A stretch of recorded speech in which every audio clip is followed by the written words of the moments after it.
Hello, guys. Good morning, good afternoon. Hanish Sudeva this side, formerly known. You know me as a Guru Bhai. So guys, आज हम जो topic लेने जा रहे हैं वो टॉपिक बेसिकली इस बात पे है कि मार्केट में ऑप्शंस बायर्स बेनिफिट लेते हैं या ऑप्शन सेलर्स। ये बहुत ही वास्ट टॉपिक है। इस पे यूट्यूब या मैं बहुत सोशल नेटवर्किंग देखता हूँ कि लोग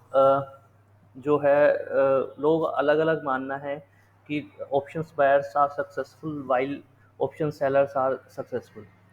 तो कंट्रोवर्सी को दूर करते हुए मैं आपको यहाँ पे लाइव दिखाता हूँ एक एग्जांपल कि ऑप्शंस बायर्स और ऑप्शन सेलर्स दोनों अगर ट्रेड करते हैं तो कौन ज़्यादा बेनिफिट में रहता है। ओके, ये मार्केट को आज मैंने जो ट्रेड किया मैं आपको वो भी दिखाऊंगा। एंड गाइस, अभी मार्केट में अ, सबसे पहले देखिए, मैं एक चीज़ बताना चाहता हूँ कि मार्केट में ट्रेड करने से पहले सबसे पहले आपको पता होना चाहिए कि आपको ट्रेड करना क्या है। आपको बाय करना है, आपको सेल करना है, आपको लाइक किस डायरेक्शन में जाना है। Okay, technical analysis plays so important role for entry and exit, but जो आपका डेली वर्क है, जो फंडामेंटल है, वो सबसे मेन रोल प्ले करता है। क्योंकि मार्केट, देखिए, मार्केट दोनों साइड चलेगी, मार्केट बायर भी चलेंगी, मार्केट सेलिंग भी आएगी, लेकिन किस डायरेक्शन में मूव करती है मार्केट वो बहुत इंपॉर्टेंट है। ये मेरा डेली लाइक वर्क है जो मैं डेली मॉर्निंग में लाइक मार्केट ओपन होने से पहले करता हूँ। क्रूड ऑयल फंडामेंटल, बेसिकली कि क्रूड ऑयल के ऊपर कोई न्यूज़ क्या है। देखिए, crude oil it's a important role in Indian economy, क्योंकि हमारा मोस्ट ऑफ 70% जो इम्पोर्ट है क्रूड ऑयल में रहता है। ओके, तो सबसे पहले हम क्रूड ऑयल की चेक करते हैं कि क्रूड ऑयल का प्राइस फंडामेंटली कैसा रहेगा। यूएस की इन्वेंट्री कैसी है। यूएस की इन्वेंट्री होती है बेसिकली कि यूएस में कितना स्टॉक जो है वो अभी अवेलेबल है। बहुत इंपॉर्टेंट है, क्योंकि यूएस में अगर स्टॉक बहुत ज़्यादा अवेलेबल होगा तो यूएस डिमांड कम करेगा, तो प्राइस जो है वो डाउन आएगा। बट यूएस में अगर स्टॉक स्टॉक है ही नहीं क्रूड ऑयल का तो उसकी डिमांड बढ़ जाएगी। ओके, एंड सेकंड, हम इकोनॉमिक इवेंट इन इंडिया, हमारे इंडिया में कौन सी इकोनॉमिक इवेंट है। लाइक कोई इन्फ्लेशन डाटा हमारी, कुछ भी पॉलिटिकल डिसीजन, और यू कैन से इंटरेस्ट रेट डिसीजन, ये बहुत इंपॉर्टेंट है। ओके, तो अभी हमारी कोई इवेंट नहीं है, डिपॉजिट ग्रोथ इवनिंग है कि डिपॉजिट ग्रोथ बैंकिंग में कैसे हुआ, तो हम इसको ज़्यादा इंपॉर्टेंट नहीं लेंगे। सॉरी। तो ग्लोबली इकोनॉमिक इवेंट हम चेक करते हैं। अ, अगर हम आज की डाटा करते हैं, यूएस का कल जो डाटा आया था जॉबलेस क्लेम का, एंड इट्स अ मिक्स। और लेकिन मॉर्निंग में जो जापान का डाटा आया इन्फ्लेशन का, it's negative for world market. ये इम्पैक्ट करता है इंडिया के ऊपर, लेकिन हमको इसको वॉच करना चाहिए कि कुछ बड़ा तो नहीं हो रहा। ठीक है, एफ आईज ने कल 1864 एड ऑन किया, मतलब उसका इनफ्लो पॉजिटिव में आया, वाइल डी आई कल नेगेटिव में हो गया। ऑप्शन डाटा हमको बोल रहा है कि 17,600 17,600 की put and call have maximum open interest change. 17,600 की पुट और कॉल में, दोनों में मैसिवली ओपन ट्रस्ट चेंज हो रहा है। बायर, हम ये मान के चलते हैं कि 17,600 की कॉल और पुट दोनों साइड सेलर खड़े हुए हैं। रिजल्ट बहुत बड़ी कंपनी का रिजल्ट है, उसको हम वॉच आउट करते हैं। एंड बॉन्ड यील्ड बहुत इंपॉर्टेंट है। बॉन्ड यील्ड 10 ईयर की बॉन्ड यील्ड मैं बेसिकली यूएस एंड इंडिया की देखता हूँ। अगर आप देखेंगे कि फर्स्ट ऑफ जो है वो यूएस की है, सेकंड हैंड वो इंडिया की है। अगर हम देखेंगे कि लास्ट 1 वीक से 4.02, 4.15 एंड 4.26, ये यूएस की बॉन्ड यील्ड है 10 ईयर की, वो इंक्रीज होती जा रही है। इट्स बेसिकली, अगर बॉन्ड यील्ड इंक्रीज होती है तो वो मार्केट पे नेगेटिव उल्टा इम्पैक्ट करती है।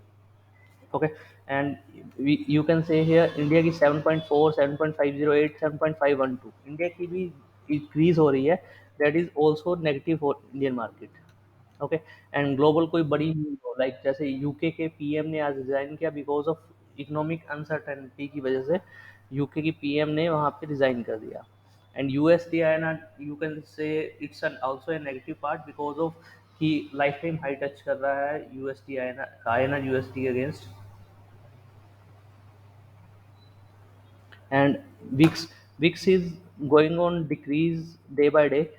आज जो थी विक्स 16.8 16.8 है। विक्स को कम होने का ऑप्शन के बायर को बहुत लॉस होता है। ये आप ऑप्शन बायर को ये चीज़ को देखना पड़ेगा, देखना ही पड़ेगा। अगर आप ऑप्शन बायर्स है, अगर विक्स कम है तो आपकी विन के चांसेस लाइक ना के बराबर है।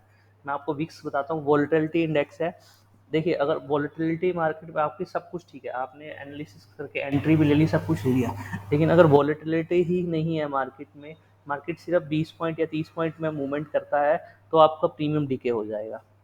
तो volatility index is so important for option buyers and also for option sellers. Okay, तो अभी हम लाइव चलते हैं, लाइव दिखाता हूँ मैं आपको। हम आज 17,600 की कॉल एंड पुट को देखेंगे, because of maximum open interest जो है इसी पे ही चेंज हो रहा था। मार्केट अभी जहाँ मैंने ट्रेड लिया मैं आपको वो भी दिखाऊंगा। मार्केट चल रहा था अभी 17,630 के आसपास, ठीक है। 50 मिनट्स के चार्ट में आप देखेंगे मार्केट साइडवेज के बाद मार्केट ने ब्रेकआउट दिया। मार्केट ब्रेकआउट देने के बाद आज मार्केट जो ओपन यहाँ पे हुआ, today day open is here, market को ये ऊपर लेके गए। मैं अब एक टाइम फ्रेम छोटे में जाता हूँ। ओके, एंड फॉर मी, देखिए एक टाइम फ्रेम स्मॉल में गया मैं, मेरे लिए यहाँ से सेलर आया, ये फर्स्ट सेलर था। फर्स्ट सेलर, देखिए ये इंपॉर्टेंट है, हमेशा सेकंड सेलर के बाद एंट्री लेने, ये चीज़ को ध्यान रखिएगा। सेकंड फर्स्ट सेलर के बाद, ये फर्स्ट सेलर सारा का सारा जो है बायर ने कन्वर्ट कर लिया। All seller are finish. अब ये सेकंड सेलर आ रहा है, सेकंड सेलर को ऑलमोस्ट 100% फिनिश। मेरा S1 S2 मतलब like seller one and seller two दोनों फिनिश हो गए। अब मुझे यहाँ से बाइंग की पोजीशन लेनी है, ठीक है। मैं यहाँ से बाइंग की पोजीशन लेता हूँ। मार्केट ने यहाँ पे एक सेलर दिया, सेलर देने के बाद एक बाइंग यहाँ से आई। ये साइडवेज मोमेंटम, बायर और सेलर का फाइट, इसको मनी स्पॉट जोन बोलते हैं। आई टुक ए पोजीशन हेयर एट 7634 पे। मेरा जो छोटा सा इंट्राडे ट्रेड थी, कोई इतनी बड़ी ट्रेड नहीं थी, 1:1 का टारगेट था। मेरा स्टॉप लॉस इसके नीचे था एंड मेरा टारगेट समवेयर अराउंड हेयर। 1:1 का टारगेट बेसिकली मैंने यहाँ पे एंट्री ली थी। ओके, एंड मैं आपको दिखाता हूँ कि अब ऑप्शन बायर और ऑप्शन सेलर, मैंने बेसिकली ऑप्शन सेल किया था, आई जस्ट लुक आउट। दोनों दिखाता हूँ मैं आपको, ऑप्शन बायर ऑप्शन सेलर में क्या हुआ।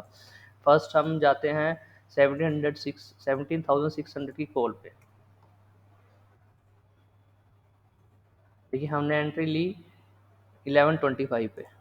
ओके, एंड अगर मैं 5 मिनट की चार्ट में यहाँ पे भी जाता हूँ, कोरिलेशन करते हैं हम मार्केट में। Okay, and you can see here market में फर्स्ट बायर आया, सॉरी फर्स्ट सेलर आया, almost finish. Second seller almost finish. ये साइडवेज मोमेंटम दे रहा है market and I took entry at 11:25। मैंने यहाँ पे एंट्री ली एट द प्राइस ऑफ 132। अब देखिए मार्केट 132 में मैंने एंट्री ली, ठीक है, और मार्केट ने हाई लगाया है 149 का, ऑलमोस्ट 17 रुपीज़ आए हमारे पास। Okay, that's fine. अब हम चलते हैं कि 17,600 की पुट में क्या हुआ।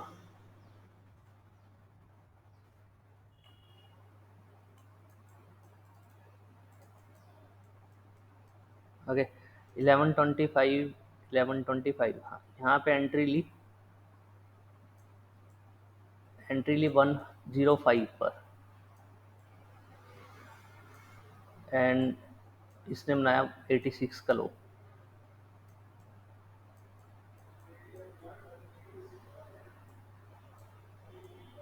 Around 19 rupees. वहाँ पे हमें कितने आए थे,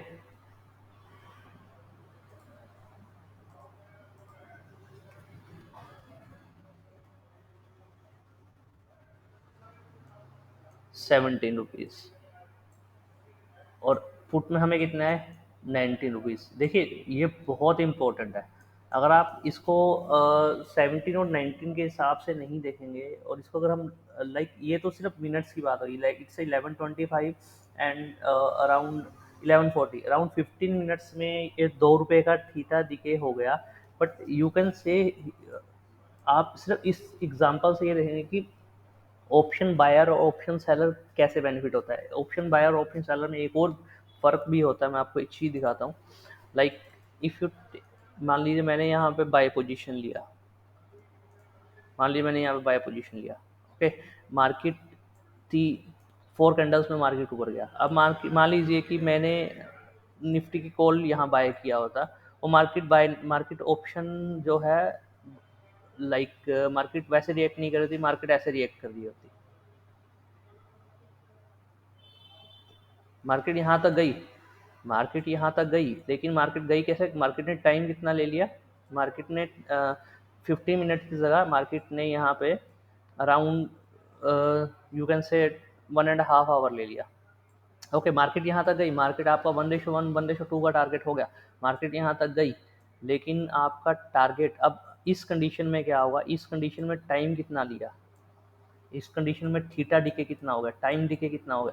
यू जहाँ पे आपको निफ्टी की कॉल में आपको यहाँ पे 17 रुपीज़ मिले हैं, ये 17 की जगह यहाँ पे आपको सिर्फ 10 रुपीज़ मिलते हैं या 12 रुपीज़ मिलते हैं, because of theta decay, time decay हो जाता। अब इन केस की अगर हम मार्केट में ऑप्शन सेलर हैं, लाइक पीई सेलर हैं, पुट सेलर हैं, मैं इसको कॉल एंड पुट के बारे में आपको बेसिकली एक वीडियो और बनाऊंगा, जिसमें मैं कॉल ऑप्शन पुट ऑप्शन के बारे में बेसिक्स एंड मुझे बहुत रिक्वेस्ट आई थी, basics and call and put option buyer seller कैसे काम करते हैं, वो दोनों के बारे में एक बहुत ब्रीफली एक्सप्लेन कर दूंगा।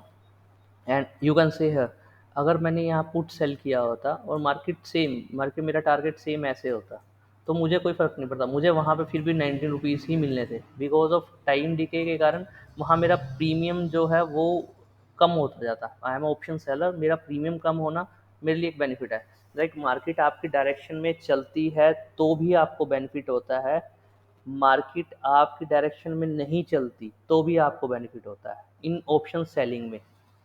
ठीक है, आप एक चीज़ को समझिए, मैं आपके अगेंस्ट चलने को नहीं बोल रहा, मार्केट कहीं भी नहीं चलती है, लाइक मार्केट ना तो आपके जैसे आप सोच रहे हैं मार्केट आपकी डायरेक्शन में चल रही है, ना ही मार्केट आपके अगेंस्ट चल रही है, मार्केट वहीं स्टेगनेट लाइक रुक जाती है। इस केस में भी कहीं ना कहीं मार्केट, मान लीजिए मैंने यहाँ बाय किया, मार्केट यहीं पे आ गई वापस। ठीक है, अब मैं आपको ये दिखाता हूँ, 17,600 की पुट दिखाता हूँ, सेम दिखाता हूँ आपको, देखिए।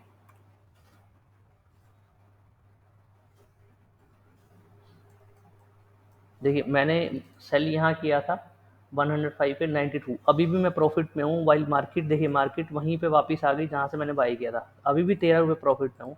जबकि कॉल में क्या हुआ, आप कॉल को देखिए, अगर कॉल में देखेंगे तो मैंने जहाँ बाई किया था, मैंने यहाँ बाई किया था 132 पे, अभी 139 चल रहा है, लाइक यहाँ पे मैं सिर्फ 7 रुपये प्रॉफिट में हूँ, जबकि मैं पुट में 13 रुपये प्रॉफिट में हूँ, पुट सेलिंग में। गॉट इट, मेरा पॉइंट आप समझ रहे हैं मैं क्या कह रहा हूँ। मार्केट आपकी डायरेक्शन में चलती है तो भी आपको बेनिफिट होगा ऑप्शन सेलिंग में, मार्केट आपकी डायरेक्शन में नहीं चलती है तो भी आपको बेनिफिट होगा। हाँ, मार्केट आपके अगेंस्ट चलती है, वो मेरे पास स्टॉप लॉस है, लेकिन मार्केट अगर कहीं भी नहीं चलती है तो भी आप प्रॉफिट में रहेंगे। वाइल ऑप्शन बाइंग में अगर मार्केट आपकी डायरेक्शन में चले तो ही आप बेनिफिट में रहेंगे, मार्केट अगर साइडवेज हो गई तो वहाँ पे आपका प्रॉफिट जो है वो कम होता जाएगा। ओके गाइस, नेक्स्ट वीडियो में आपको ऑप्शंस के ऊपर बताऊंगा कि ऑप्शन बाइंग और ऑप्शन सेलिंग कैसे होती है, प्रीमियम डिके कैसे होता है, थीटा डिके कैसे होता है, डेल्टा क्या होता है, वो लाइक बेसिक समझने की चीज़ है, लेकिन ट्रेडिंग में उसका इम्पैक्ट पड़ता है, लेकिन बेसिक्स क्लियर होने बहुत इंपॉर्टेंट है। सो नेक्स्ट वीडियो मिलते हैं guys, thank you very much. Please please one more thing, अगर इस वीडियो में कुछ भी आपको इन्फॉर्मेशन अच्छी लगी हो, इन्फॉर्मेशन काम की लगी, प्लीज़ इसको लाइक और शेयर करना, ताकि सॉरी, इसको लाइक एंड शेयर करना ताकि और भी लोग इसका बेनिफिट उठा सकें। ठीक है, thank you very much guys.